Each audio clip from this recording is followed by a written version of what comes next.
Next topic is rainbow. तो rainbow सभी ने देखा ही होगा। कब दिखता है रेनबो? जब बारिश होती है और उसके बाद सूरज दिखाई देता है, सनलाइट अपीयर होती है दोबारा से। तो क्यों बनता है रेनबो? तो जैसे हमने डिस्पर्शन समझा कि प्रिज्म क्या करता है, अलग अलग कलर्स को अलग अलग एंगल पे डेविएट कर देता है। तो वैसा ही कुछ रेनबो में भी होता है। जो वाटर ड्रॉपलेट होती हैं रेन होने के बाद वो एटमॉस्फेयर में रहती हैं, और जब लाइट उनसे पास करती है तो वो अलग अलग एंगल पे लाइट को डेविएट करती हैं और डिस्पर्शन जैसा इफेक्ट प्रोड्यूस करती हैं।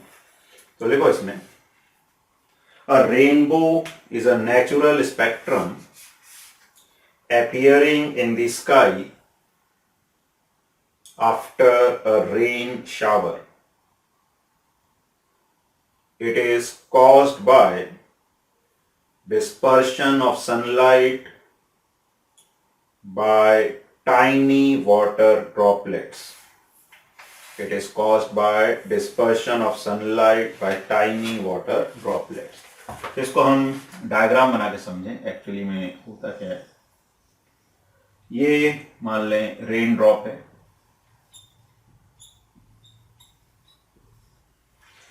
बारिश के बाद एटमॉस्फेयर में ऐसी डिफरेंट बहुत सारी ड्रॉप्स होती हैं और सूरज निकला, जो सनलाइट है वो इन ड्रॉप्स पर आती है और उसका इस सरफेस पे रिफ्रैक्शन होता है। और रिफ्रैक्शन में अलग अलग कलर्स अलग अलग एंगल पे डेविएट होते हैं। रेड का लीस्ट डेविएशन होता है और वॉयलेट का मोस्ट। वैसा यहां पर होता है कि रेड लाइट यहां चली गई, वॉयलेट लाइट यहां चली गई, बाकी कलर्स इनके बीच में चले गए। अब जो लाइट इधर से इंसिडेंट होगी, अब एक्चुअली ये है तो वाटर ड्रॉपलेट ट्रांसपेरेंट मीडियम है, लेकिन हर सरफेस पे कुछ रिफ्रैक्शन भी होता है, कुछ रिफ्लेक्शन। तो यहां से कुछ पार्ट लाइट का रिफ्लेक्ट हो जाएगा। इसको हम इंटरनल रिफ्लेक्शन बोलते हैं।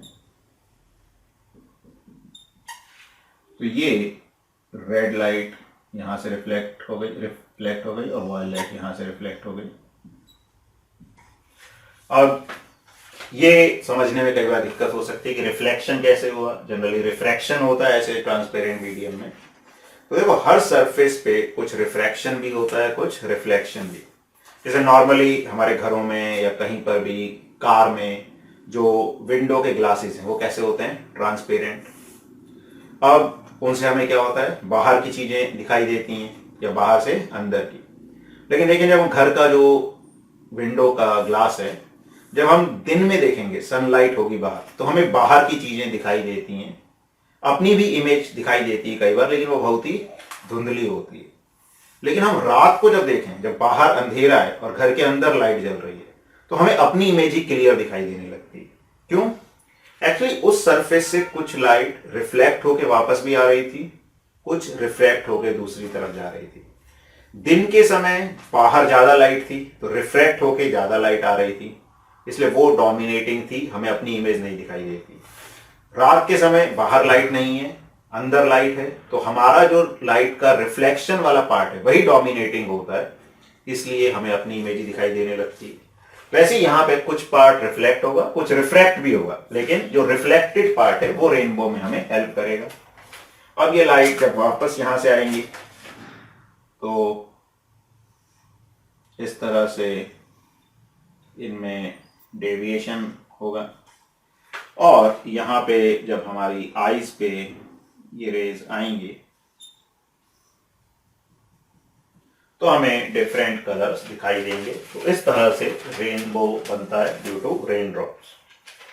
तो ये वॉयलेट लाइट है, ये रेड। तो इसमें आगे लिखो, a rainbow is always formed in a direction opposite to that of the sun.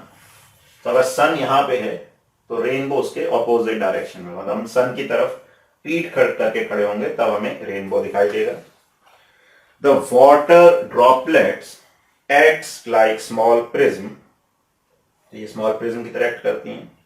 They refract and disperse the incident sunlight.